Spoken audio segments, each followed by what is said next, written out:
financial planners come in all shapes and sizes. Typically, they're more left brain oriented people. In my case, my dad was a engineer, and you talk about not having to be a rocket scientist. He was a rocket scientist.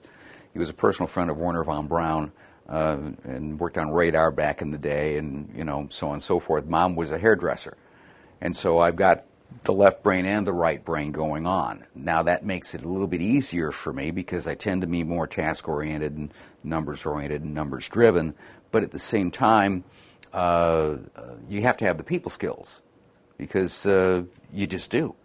Because people, they'd rather do business with somebody that smiles once in a while. They always have the joke they say about CPAs where you have to reach down and grab their wrist to find a pulse, and that's no fun, right? Can we make this kind of stuff fun? You bet.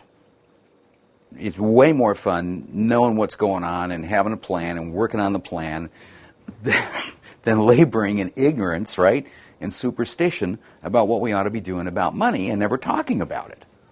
Yuck. But that was the family I grew up in. We never talked about money. Mom never knew what Dad made.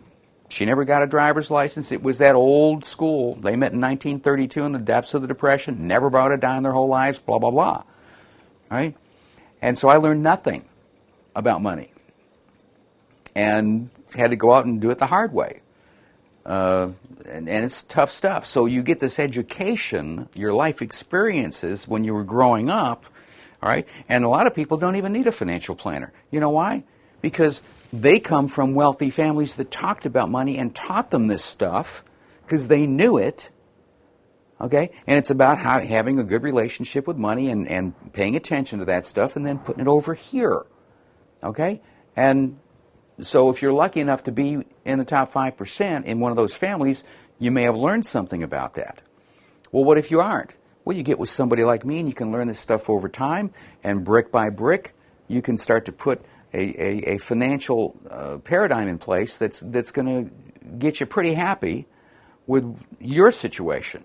I don't have any control over what Bank of America does. I don't have any control over what Barney Frank does directly.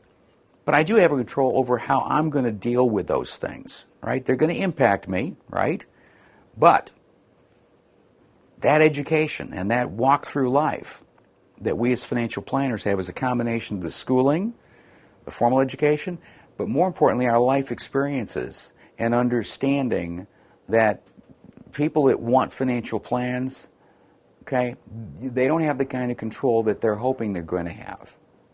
We just give them a little bit more control and a little bit of understanding with what does go on, and say the Serenity Prayer. Let me change the things I know I can change.